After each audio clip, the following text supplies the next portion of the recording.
Toomas Pauri autorisaade. Tere, head Kagu Raadio kuulajad ja YouTube'i vaatajad. Algamas on Toomas Pauri autorisaade ja minu tänaseks saatekülaliseks on Itaalias elav Andrus Suklas. No tere, Andrus! Tere, Toomas! No sina oma saadetega oled siin inimestele südamesse läinud, helistavad mulle ja kirjutavad, et ma teeks sinuga saated, siis sa oskad hästi rääkida, kuigi sa ei ole päeva parteis olnud ega kuskil erakonnas. No vahendab kuskil nimekirjas. Ei ole. Ja ma teen väikese sissejuhatuse. Iraanis oli Shah, kes 1979. aastal kukutati, kes ta kukutas või mis vajadus sellel oli, eks sa sellest räägid. Ja 1980 alustasid ameeriklased läbi Iraagi siis Iraani ründamist, mis see kestis 7 aastat. Me teame 8. Jah, siis ütled täpsem. Ja ma tean, et täna elab Iraanis 92 miljonit, Iraagis 46 miljonit, et jõudud vahekord on väga erinev, aga kes Iraani toetas seda, ma ei tea, aga sõda käis ja nagu ütlesid 8 aastat, mille peale siis see ära lõppes ja me teame ka seda, et USA tungis Iraaki. Ta ütles, et nad teevad tuumarelva, kuigi mingisugune valge pulber oli see Tärklis või kes ta seal oli. Ei olnud see, mida oli vaja selleks, aga sõda peeti maha ja Iraak oli tugev, toimiv riik ja rikas riik. Täna on ta segi pekstud ja laiali nagu pardipask, aga mida sealt saab ammutada on nafta. Ja täna, miks Iraani taetakse mitte demokraatliku, maailmas on sadu riike, kus pole demokraatiga haisuga, aga Iraanis on üks lihtne asi, et seal on naftat 300 miljardit barrelit ja siis gaasi 20 triljonit kuupmeetrit. Need on valideeritud kogused 30 triljonit kuupmeetrit maagaasi, 200 miljardit barrelit, need on, mis on nagu läbi uuritud. Seal on teda oluliselt rohkem, aga need ei ole nagu kinnitatud. Iga juhul sul on õigus, sul on absoluutselt õigus. Sa oled vahetult Iraanis elanud, sul on kogemused selle rahva kohta, et kas Iraanis see juht oli diktaator või ei olnud või mis asi see oli, miks pidi tema ära tapma ja... Ühesõnaga, Toomas, ma isegi ei tea, kus alustada, sest see on tõesti... Alusta sellest väiksest ajaloost, et inimest teaks. No just, et nagu põhimõtteliselt... Sa ju tead väga hästi, et 1906 siis niimoodi tehti väidetavalt siis monarhia, eks ju, kuigi see ei toiminud, siis olid seal, eks ju, ilmasõjad, kus siis venelased okupeerisid, inglased okupeerisid, kõik nagu okupeerisid ja jagasid, eks ju, Aserbaidžaan võeti ära nendelt 20. alguses ju, Stalin võttis, eks ju, see oli ju, mis täna on Aserbaidžaan, oli ennem osa Iraanist.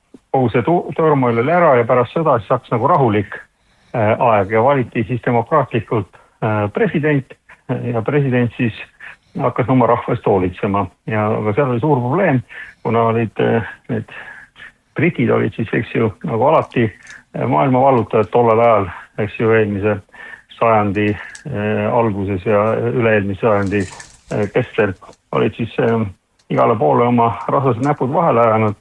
Nii ka Iraani ja siis kui 20-ndatel leiti Saudi Araabias naftat, siis sinna läksid ameeriklased ja tegid kohalikega diili, et 50-50 siis kohalikele, 50 ameeriklastele.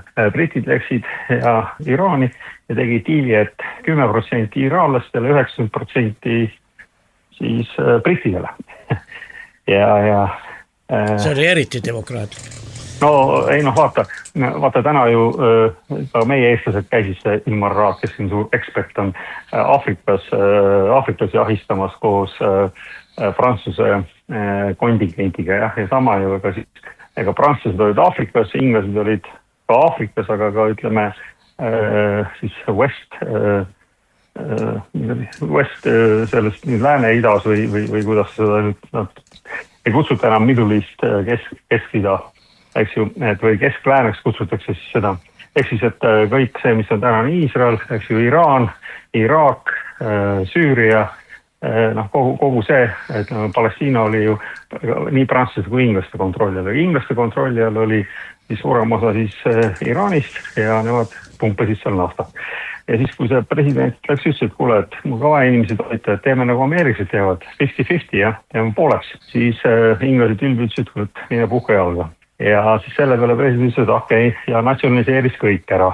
Pärast seda siis, kui oli natsionaliseeritud, siis muidugi britid hirmus vihased, aga kuna oli olnud just teine maailmasõda, siis neid enam jõudu ei olnud, siis nad läksid kaebasid ameeriklastele, et vaata, mis tehti.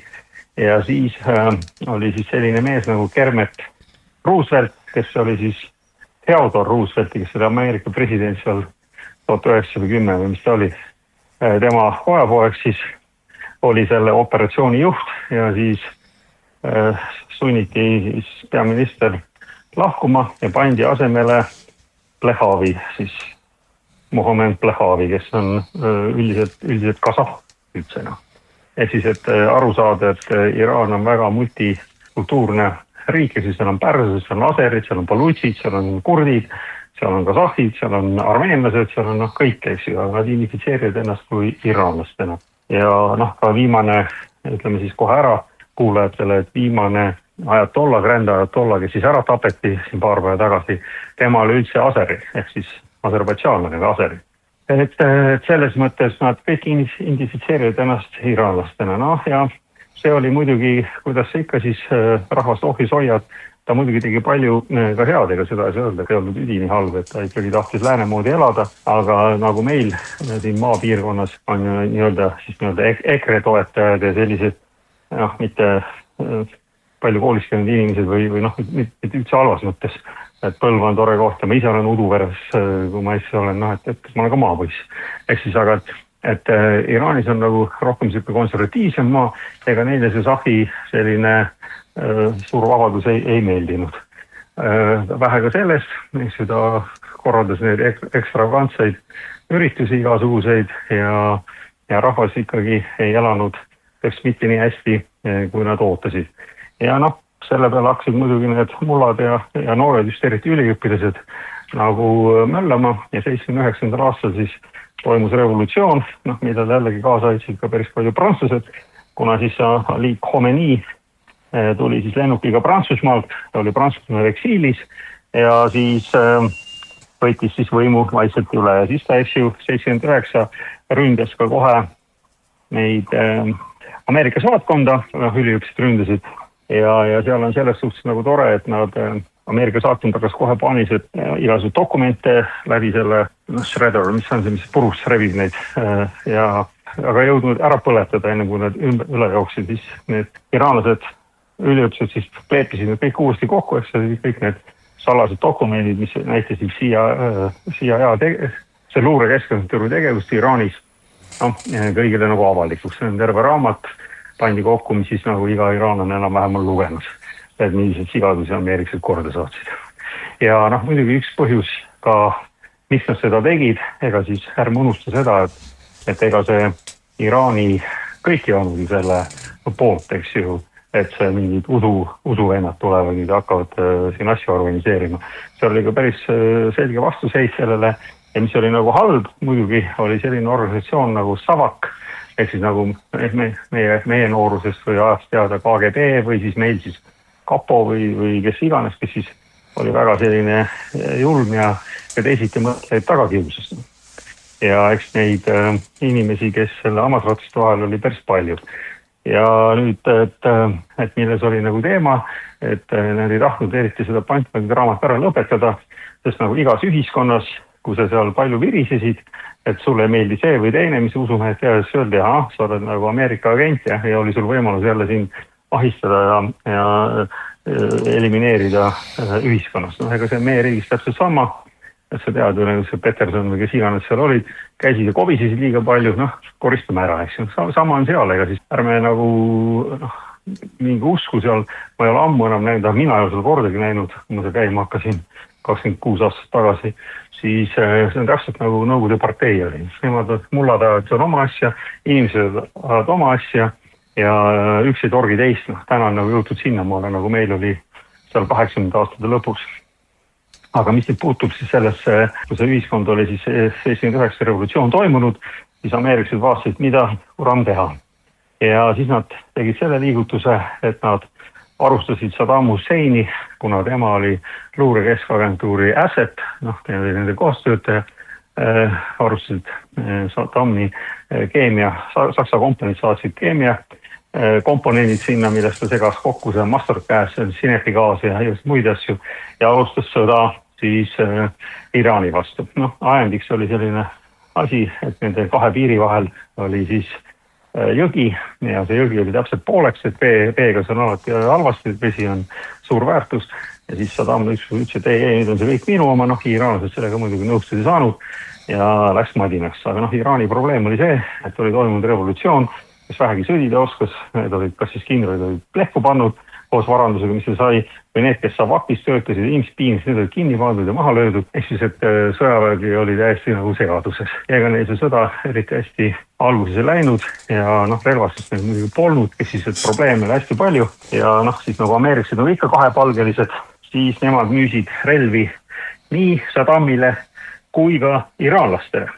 Ja sellest me teame suur Iraan Gate oli siis selline Oliver North, Ameerika kindral, kes oli seal osaline. Ehk siis, et CIA müüs narkootikumi Kesk-Ameerikas.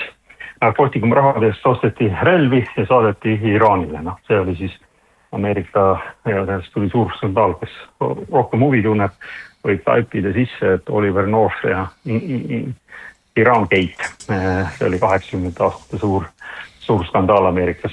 No, ühesõnaga, piklugu lühikeseks on see, et kumbki pool mingit otsustavat edu ei saavutanud ja siis 88 aastal mõlemad deklareerisid, et me võitsime ja lõpetati see sõda ära. Noh, ja me nagu teame seda, et ei läinudki paar aastat läks mööda, ameeriklased vaatasid, kuna see Saddam ei saanud asjaga hakkama ja mindi hoopis 91 Saddami kallale. Eks öeldi talle, et sul on keemiarelvad ja massihävitusrelvad ja kõik muud. Ise ameeriklased viisid talle need keemiarelvad, mida kasutati iraanlaste vastu ja üle 300 000 inimese tapeti nende relvadega ära. Inimene nagu professor Mohammed Sayed Marandi, kes siis on nagu ameeriklane ise on sündinud, aga tuli Iraani tagasi ja läks siis, oli 18 aastane, kui sinna sõtta läks ja sai 2 korda haavata ja 2 seda keemiarünnakut elas üle ja nüüd ta on siis Teherani ülikooli professor ja noh, on ka nõuandja valitsusele ja annab väga palju intervjuusid erinevatele podcastidele, kus ta siis oma kogemusest räägib ja ütleb, et seda on kõige hullem asi, mis üldse olla saab, sest ta on ise seal läbi elanud, haavata saanud ja noh, sama ka see Ali Khamenei, kes siis nüüd oli viimane, kes maha tapeti, siis ka tema oli küll clerk, ehk siis usumees, aga oli samamoodi rindel ja ta parem käsi tal ei töötanud enam, sest ta lasti õlg läbi, õlg sammati, sai avata, nii et iga ühiskonnaklass oli siis seal sõjas, noh mitte nagu meil, et saadame Eesti poisid, eks ju, Iraaki, Afganistani ja need, kes otsuseid teevad, istuvad seal Riigikogus mõnusalt ja nende lapsed ei pea minema, aga siis need, kes võib-olla ei ole nii edukad või siis ei ole nii jõukas perest, et noh, nende jaoks on siis nagu business minna teisi tapma. Ja noh, arvata võib, et ma ei tea, palju sa tead juba paremini, palju siis meie inimesi on tapetud seal hästi mõttetult Iraagis ja Afganistanis ja noh, mina pean süüdlaseks neid, kes selle otsuse tegid nüüd sinna saata, sest see ei ole absoluutselt meie asi. Aga neid on ka Iraanis ja Iraanis on ka veel terve selline, kutsutakse kaotatud põlvkond, ehk siis mu oma sõber räägis mulle, et sõda hakkas, ta oli vist 11-aastane või 100 teisel poolel juba, et tuli siis kooli ja pooled klassipoisid olid läinud. Ja mis nad siis tegid? Vabatahtlikud läksid siis võitlema sinna sõtta ja noh, ega iraanlastel oli ikka selles mõttes väga keeruline.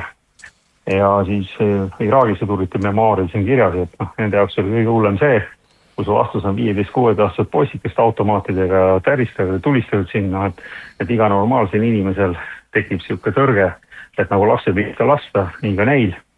Ja noh, et see oli probleem. Ja teiseks oli see, et olid miiniväljad, siis noorukid panid ennast siis vaiva sisse, rättiga sisse tihkelt kinni ja veeretasid siis ennast läbi nende miiniväljade ja et kui nad nagu õhku lendas, siis nad nagu tükkideks lennanud või sai ikka kokku korjata ja siis ära matta. Ja need on ka sa märterid, noh nende jaoks, vaata see on jällegi, mis mind nagu meeletult häirib, et see ignorantsus, see rumalus ja see alatu propaganda, mida meil siin viljeletakse. Ja ei tehta, et meie põhilause on see ja ma siin vaatan neid juhtkirju, et terroristid, verised, terroristid ja aru saamata seda, et tegemist on šiia usuga, kui muslimist üldse rääkida, eks ju, šiia usuga ja nad on pärslased, mitte araablased. Ja see on nagu täiesti siuke hoomamatu, milline siuke loll propaganda käib ja räägitakse, et iraanlased tappasid, kas sa tead, ühtegi rünnakut, mille on korraldanud iraanlased. Ja siis nad hakkavad rääkima, et ja, aga nende käsilased. Kuule, kui me üldse räägime milleski käsilastest, siis kõige hullemad tapjad on Iisrael, juudid, kes tapavad naisi, lapsi ja kõige suuremad terroristid toetajad on ameeriklased, kes need relvad annavad. Nii et meile eestlastele on täpselt ühesugused tõprad nii kuradi venelased kui ameeriklased, kui üksteist kõik kes, kui nii kaua, kui nad meie õuele ei tule. Ja ülejäänud peame kõik hästi läbi saama. Mina ei leia, et Eesti riigil oleks mingitki probleemi iraanlastega või peaks olema Iraani riigiga, sellepärast, et ärme unusta veel ühte asja, mis on väga oluline, mis meil jälle kogu aeg räägitakse. Diktatuur. Iraanis ei ole mitte mingit diktatuuri. Kui me üldse räägime, siis ütleme see Middle East, siis laheriikidest, siis Iraan on ainukene, mis meenutab demokraatiat võrreldes nende laheriikidega Katari, Saudi-Araabia, Ühendemiraatide, Bahreini, seal on ju täielikult monarhia, hästi tohutu jälgimisühiskond. Iraanis seda pole, sellepärast on ka suurt hinda maksnud, et neil ei ole jälgimisühiskonda ja selle eest on nad ju 2 viimase aasta jooksul päris kõvasti karistada saanud. Sellest me võime veel ekstra rääkida. Aga tagasi minna siis selle usulise külje peale. Mul on alati näinud seda, et seal olles, et nad on täpselt nagu meil kommunistide partei liikud. Ega keegi seda jama ei uskunud, aga kõik kuidagi käisid, sest see oli kombeks. Ja nii kaua, kui siis inimesed seda mängu mängivad, siis on kõik hästi.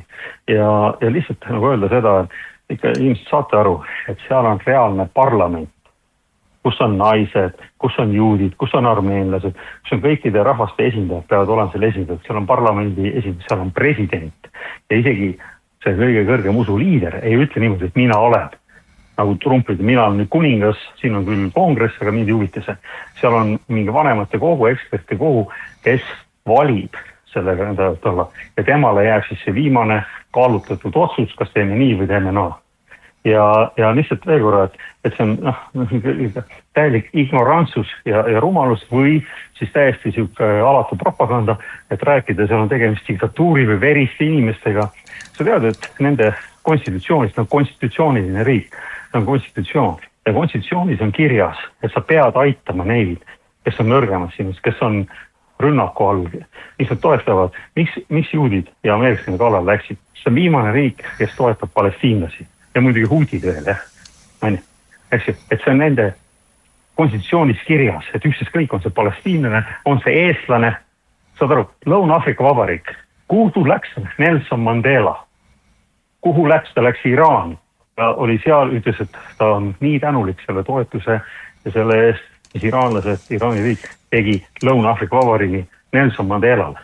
Mis nad seda tegid? Nad on ju muslimid, need on seal ju puuride järeltulijad ja neil on ju mis iganes samaanlus neil või see uduu neil on, aga neil on eks ju kristluse. Mis siis riik kui Iraan toetab Lõuna-Aafrika Vabariiki, aga sellepärast, et see on konstitutsioonis kirjas, mis toetab Venezuelat, täpselt samamoodi katoliiklik riik. See ei ole midagi usuga tegemist, see on see, et inimesel on inimväärikus. Ja millest meie eestlased aru ei saa, sest anna mulle andmed, Toomas, aga kui sul on 10 eestlast, siis 8 nendest on täiesti mõttetult tüübina. Ja sellepärast, ma mõtlen, sellest mõttetult, et neil ei ole mingit väärikust. Vaata meie valitsust. Mis väärikusest sa räägid? Eile sõimusime ameeriklasi, kiitsime venelasi, täna kiidame ameeriklasi, sõimame venelasi. Ajame oma asja. Ja. Vaata, sa rääkis üks asja eile ma ka veel kuulasin, et Iraan on diktaatorlik riik. ja selle usujuhiga eesotsas, kes korda seda asja veel, et seal on oota, kuidas see asi on, seal on seal on parlamentaarne, seal on konstitutsioon, seal on parlament, seal on president, seal on valitsus, see on täpselt nagu meil. Täpselt samamoodi nagu president, kas siis jube naljaks on see, et eestlane tuleb rääkima, et seal on diktatuur. Ma küsin siis, kuidas valitakse meie presidenti? Aga samamoodi nagu valitakse seal ajatolla kõige kõrgem, Khamenei. Ega tema ei ütle, mina olen. Seal on ekspertide kogu. Aga mis on meil? Meil on ju Riigikogu ja vanemate kogu. On ju nii, jah? Ei ole ju otse valimine. Millest inimesed räägite? Tehke omal asjad selgeks. No tõesti, Toomas, midagi häirib see. Meil on kaitseuuringute keskus, meil on see teadlane, teine teadlane, see ekspert, kolmas ekspert. Ja ajavad sulle nii lolli juttu. Kohe ärritab see matslikkuse rumalus. Võtke omale jalad tohult öelda, tehke omale asjad selgeks. Kas see on perfektne? Ei ole, ma seal elada ei tahaks. Aga see on nende asi, mitte minu asi. Lihtsalt sulle öelda, et seal elada on, ütleme, sõnad tagasi võtma minul väga hea. Joon veini, tee mida tahan, keegi mind ei segaselt, keegi mind ei jälgi seal. Ma arvan, teile jäi meelde, et see on suurema demokraatiaga riik kui Eesti Vabariik. Meil on e-valimised ja me ei tea, kes neid jälgib, kuidas see protsess käib. President ei vali rahvas, vaid valib parteid. Ja sellepärast, kui meie president Karis, tubli mees, ma tunnen teda isiklikult, ta oli enne vait sellepärast, et temale öeldaks, mida ta tegema peab. Ta ei ole vaba mees, teda ei ole rahvas valinud, talle ei antud neid volitusi. Ja nüüd, kui presidendi aeg saab läbi ja Karis võtab sõna, siis ütleb, see mees on ka kuskilt laualt välja tulnud. Meil ei ole üldse demokraatiaga mingisugust pistmist, aga näed, Iraan oli ja nagu sa kordasid, ütle veel kolmas kord hästi aeglaselt, et need, kes kuulavad, saavad ka aru. Iraan konstitutsionaalne vabariik, Islamic Republic, islami konstitutsionaalne vabariik. Ehk põhialus on nagu meilgi konstitutsioon ja seal on parlament, kus on selgelt öeldud ka, et kõigi vähemusrahvaste esinejad, ehk siis juutide, palutside, siis armeenlaste, kõik on esindatud seal.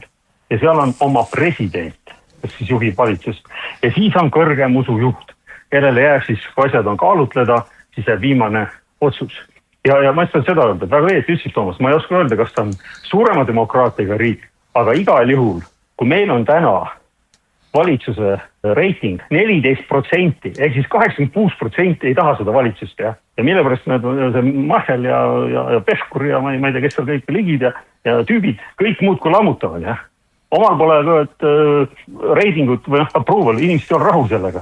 Peaks ju tagasi astuma, väärikas inimestus tagasi, ütles, et kuule, ma saa tööga hakkama, rahvas pole rahu. Ei, ja käivad ja kobisevad, et küll Venemaa on diktaator, Putin on diktaator, kõik on diktaatorid, aga pat meie oleme õiged inimesed. Sul on 14% kogu valitsuse approval rating, jah. Ja sa räägid mulle midagi, teistel on juba alastaga, meil on hästi. Ja nii see on, ja selle asemel, et oma probleeme lahendada, me käime ja muudku kobiseme, teiste kallal. Küll on venelastel halvasti, aga vaat Ukrainas see on hea. Seal ei ole diktatuuri. See on ju Zelenski hunta, on kõik, kes on vähegi kobisenud, kes on maha löödud või on eksaili saadetud või vangi pandud. Nii et ja suur demokraatlik riik. Hakkab Euroopa Liitu. Kolverand aastat ei ole presidendi valimisi toimunud ja mees ütles, tema on president. Ta ei ole mingi president. Ja vaata just, et seal on see, ütleme siis, mis on nagu eriti küüniline, et on terroristlik riik ja teate, mis te tegite või mis teie, me ei saa Eestis kohta öelda, mis juudid ja ameeriksed tegite. Nad tõid maha inimese, kelle pärast Iraanil ei olnud tuumarelva. Kas keegi kurat mõtleb selle peale? 2003 andis see sama mees, Ali Khamenei, andis välja vatva. Mis on vatva? See on edikt, nagu vanasti andis paas välja bulletini. Ehk siis, et see on seadus, mida keegi, see on siis ühesõnaga usuline seadus, mida keegi ei tohi rikkuda. Rippumine on surmanuhtlus. Ja see on see, et Iraanis ei tohi arendada tuumarelva. Miks? Sellepärast, et islami seadusest järgi see on immoraalne relv. Saad aru, see on immoraalne relv. Ja siis tulevad siin mingid moraaliungrid midagi rääkima, et nemad on niuksed ja nemad on niuksed. Me ei saa isegi, ma olen 26 aastat käinud, viimased aastat ei ole käinud enam, sest olukord on selline. aga ma julgen vaevalt sosistada, et ma saan natuke sellest kultuurist aru. See on 5000 aastat vana ühiskond, see 5000 aastat vana kultuur. Ja saad aru, neil on mingid väärikused ja väärtused. Siis meil vahetatakse need kõik peenraha vastu. Üks päev on Ansip ja kuradi Kallas kõige suuremad kommunistid, propagandist number 1 korrad, Rahva Hääle ja peatoimetajasid. Hulemad propagandisti, kommunisti levitajat ei ole. Järgmine päev on ta vaba Eesti võitleja, Euroopa mees, kõige õilsem end. Minu jaoks on ta inimrämpsne, sellepärast ta ei ole mitte mingit väärikust. Homme tuleb hiinlane siia, tõmbab silmad pilukile, räägib Eesti rahvale, kui kuradi on Hiina rahvas ja elamine. Ja mulle ei meeldi siuksed inimesed, on ausalt sul, sest ma ei ole ka siin. Ma ei saa sellest aru. Ma olen ajanud asja maailma eri riikides eri inimestega ja kui sa oled väärikas, nad respekteerivad siin mitte sellepärast, et sa oled pisikest Eestist ja sa, keda huvitab. Küsimus see, kus sa oled, küsimus, mis sulle öelda. Aga me ei saagi kunagi iseseisvaks. Varsti on siin Venest tulevad ja karistavad meid selle eest, mida me lihtsalt lähvime. Omal mitte mingit substantsi, mingit jõudu ei ole ja lihtsalt lähvime. Ja samamoodi Iraani suhtes. Minge õppige midagi. Arenege. Ma ei tea, ma ei saa neid Eesti lehti, ma tänu sinule üldse jälgin seda ühe silmaga. See on tülvastav. Absurd, mis see kirjutus, mis reaalsusega ei ole mitte midagi, Toomas reaalsusega mitte midagi tegemist. Ja vaata, see ongi see sama asi, millest me räägime, on see sama, et nemad on terroristid. Ma võin sulle, ma ei tea, mis su mõtted on täna, aga ma võin sulle jälle faktidega tõendada, et Iraanil ei ole terrorismiga mitte midagi tegemist. Vastupidi, Iraan on nagu püsti hädas nende terroristidest jällegi. Kes on terroristid? Meie mõistes terroristid. Ma oleks üldse eestlasena väga ettevaatlik rääkimas siin terroristist. Sest mäletad, meie oma elukaarel on selline juhus, et selline mees nagu August Sube, kes oli siis 76. 80. aastal KGB-lased võtta kätte, ta oli siis viimane metsavend, ta oli bandiit ja terrorist ja kõigil kogu Eesti rahval kommunismi ehitada oli nii hea meel, et viimane bandiit, kes tahtis meie ülesehituselu rikkuda, tapeti ära. Ja siis natuke aega hiljem pandi mehele ausammas Vahandu ööäärde, et Eesti viimane vabadusvõitleja. Kumb ta siis oli? 20 aastat tagasi oli terrorist ja siis hiljem oli vabadusvõitleja. 180 kraadi pööre. Ja see on täpselt samamoodi, et sa ei saa Hamasi kohta öelda, et nad on terroristid. Ei, nad on vabadusvõitlejad, resistance. Nagu Prantsusmaal olid partisanid, eks ju vastu nagu Venemaal olid partisanid, täpselt samamoodi, kui su unumaad tullakse okupeerima, sa ei ole mingi terrorist kui selle vastu. Sul on iga rahvuse seaduse järgi õigus seda teha. Nii, kes on siis terroristid, kes oma poliitilise eesmärgi eest tapavad tsiviilelanikke? See on nagu, ütleme, parim terrorismi määratus. Ja kes on siis need kõige hullemad terroristid, mida teeb IDF Gazas? Tapab rahumeelseid elanikke, sellepärast tapab seda maad endal. Ja nemad ei ole terroristid. Nemad on õige asjast väljas. Sa võid ju nii rääkida. Ansip ja Kallas rääkisid meile ka, kui tore on kommunist sulle ja mulle. Otsa sai see lugu. Sest see ei olnud midagi tegemist reaalsusega. Ja täpselt sama lugu on see, et sellel ei ole mitte midagi reaalsusega tegemist ja see lõpeb üsna ruttu ära. Ja kui me näeme suuri lõhesid selles situatsioonis, mida me siin räägime võitluses terrorismiga, kogu maailma, me oleme välja vihastanud, enne võeti eestlane kuskil kinni, küsiti, kes sa oled? Eestlane. Põhjamaalt, ei kuule, sa ei ole kuskil, mine ära rahulikult oma eluna. Täna võetakse eestlane kuskil kinni, NATO, Euroopa Liit, käid ahistamas siin inimesed. Eestlased ei ole, me ei saa öelda, et ei ole mitte midagi tegemist, me oleme ka tublid seal Afganistanis ja Iraagis ja see ammune see raak, kes nüüd tahab parteises tõmelda Kesk-Afrika Vabariigis, Malis, kus ta seal Afrikapesi käis ahistamas. Kurat, milleks? Mõtle natuke, niisugused tegusid teed. Maailm on väikene, see jäetakse meelde.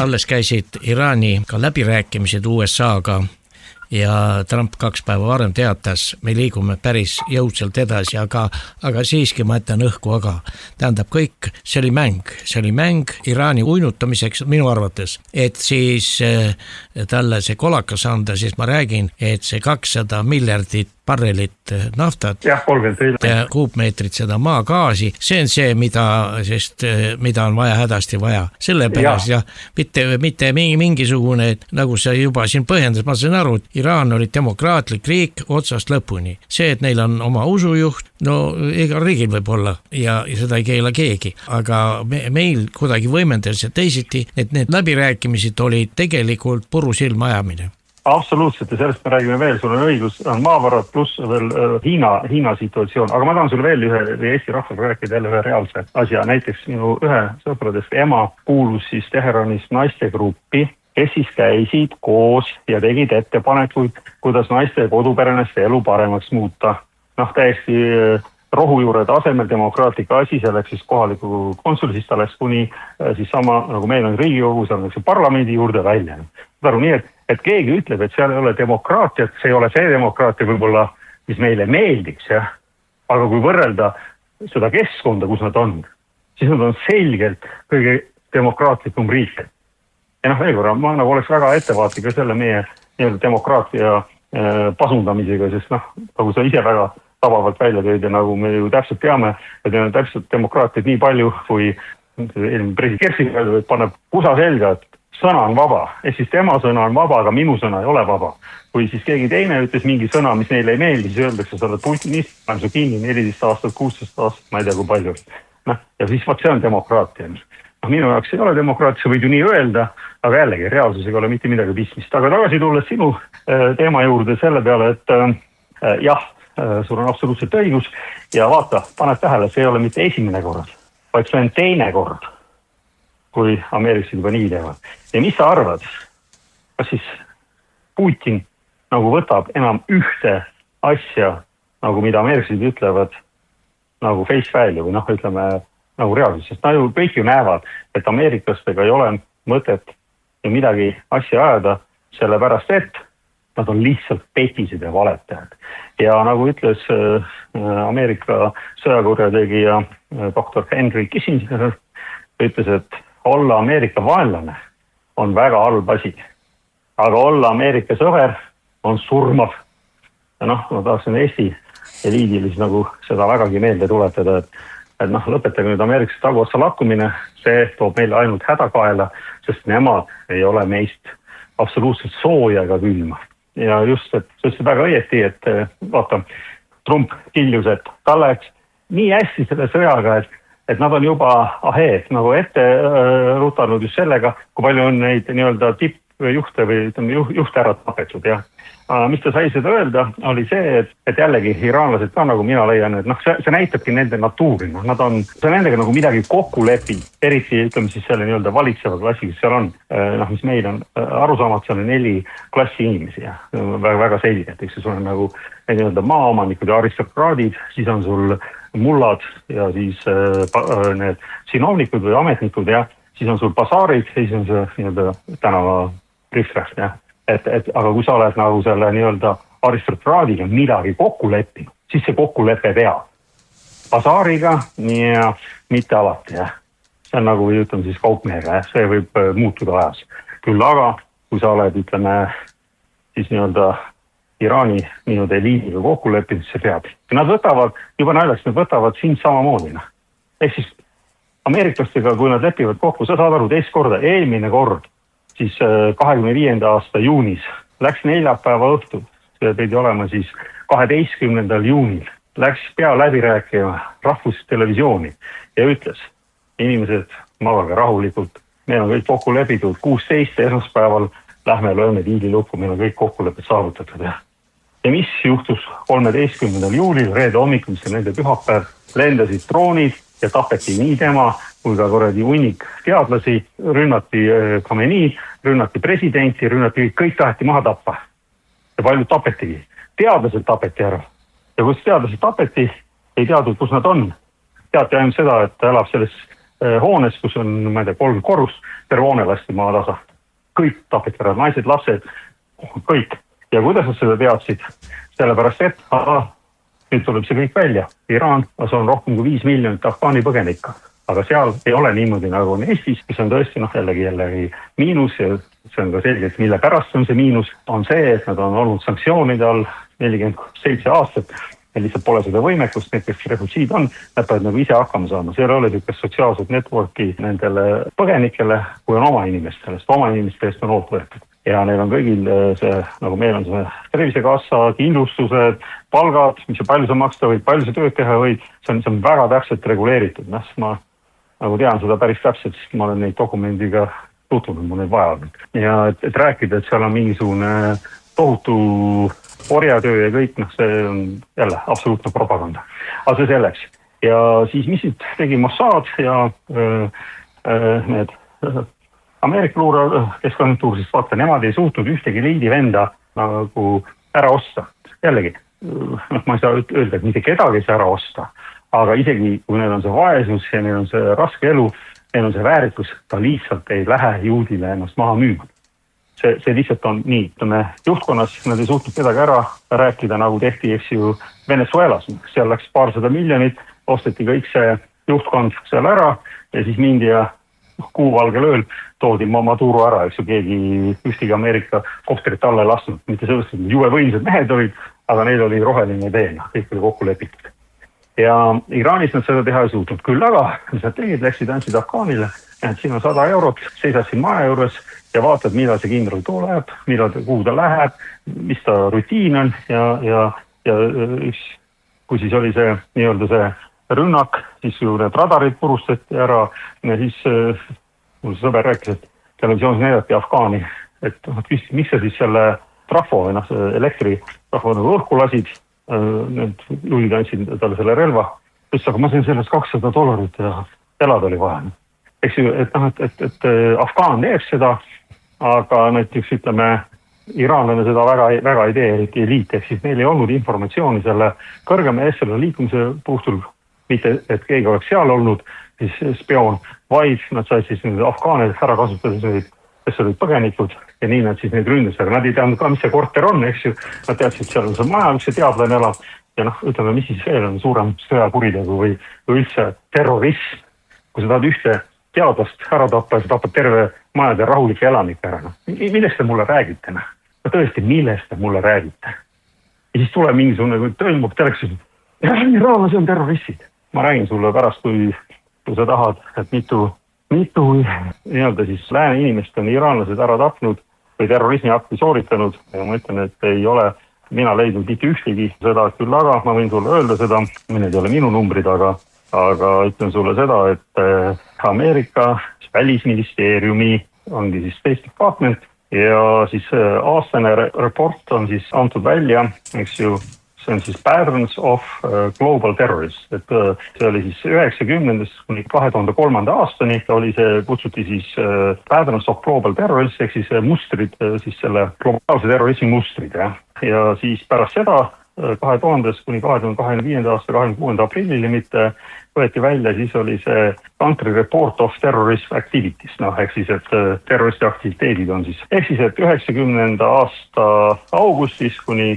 25. aasta 26. aprillil, mida need andmed välja võeti, siis ei olnud mitte ühte Iraani poolt korraldatud nii-öelda terroriakti Iisraelis. Iisraelis oli kokku 672 terroriakti, millest 105 pani toime Hamas. Ülejäänud olid siis nii-öelda üksikud hundid, kes seal neid sisse lasid ja siis olid veel, eks siis džihaad ja seal on 16 erinevat organisatsiooni, ehk siis Hamas oli veel välja toodud 105, 672 terroriaktist nende aastate jooksul. Nii, kokku sai surma 1500 juuti, ehk siis Iisraeli kodanikku, kõigi nende aastate peale.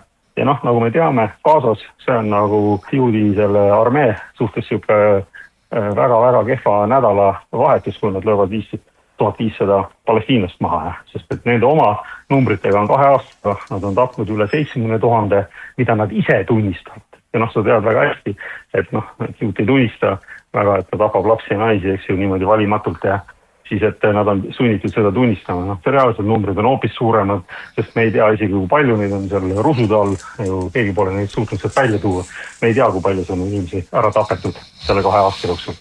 Ja siin me räägime, et Iraan on terroristlik riik. Ja järgmine välisministeeriumi asi, et 80% terroriaktidest panevad toime sunni araablased. Ja vaata, nüüd me räägime natukene sellest ja siis tõesti katsume natukene inimesi nagu ärgitada üles sellele, et vaadake natuke ringi, ärge uskuge seda, mis seal Aktuaalne Kaamera või välisilm või ma ei tea, mis need saated on, need stuudiod, Ukraina või see on puhas propaganda, seal ei ole midagi reaalsuse tegemist. Ma tahan öelda seda, et miks see on nii, sest et siia see feit läheks siia, on siuksed nagu ütleme ega, nagu meie oleme kommunistid, et siuksed jah, ta on, meie oleme ütleme sina, ma ei tea, kui suur kiriskäja sina, aga ma olen kultuuriruumis, aga mina seda Viilmaad küll väga ei usu, et mul on nagu oma suhe. Umbes see on nagu sama, ütleme mitte nii lõdva kui meil on, aga nad ei ole, nemad ei tule ega ütle sulle, kuidas sina elama või et sina ei tohi olla oma usku teha. Vastupidi,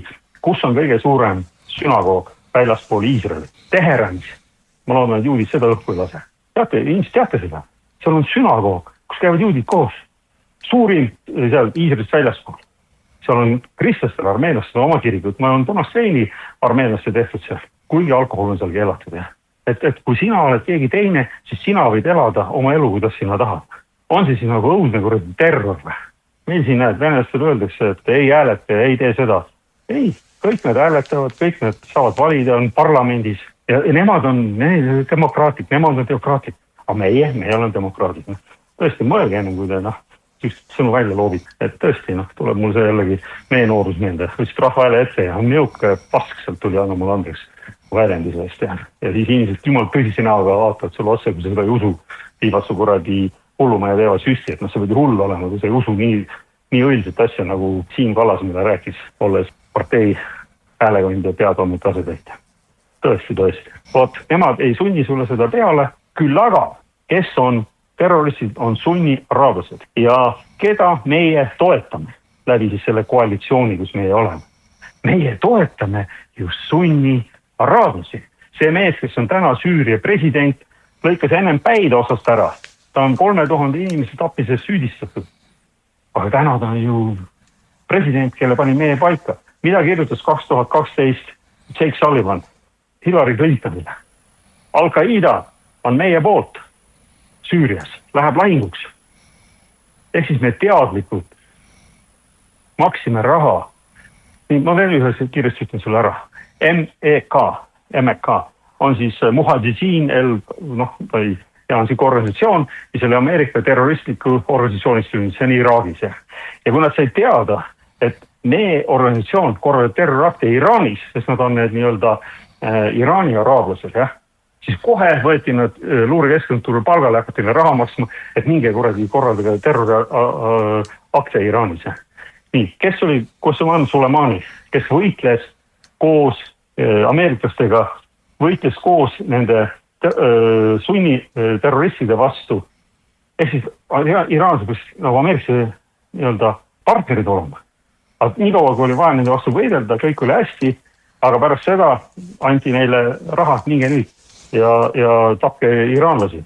Ja mis tehti Soleimaniga, kes see Trump oma esimesel ametiajal lasi ta inimene on kaitseministri asetäitja, läheb võõrriiki, Iraaki ja ta lastakse lihtsalt õhku ameeriklaste puhul. Kujutage ette, kui meie, ma ei tea, Kaitseliidu juht läheks Lätti ja venesid see taset õhku, kätt meile ei meeldi. Kuidas me nagu tunneme või millest inimesed räägite? No nii, sõber, me teeme siit pausi ja jätkame mõne aja pärast. Toomas Pauri autorisaade.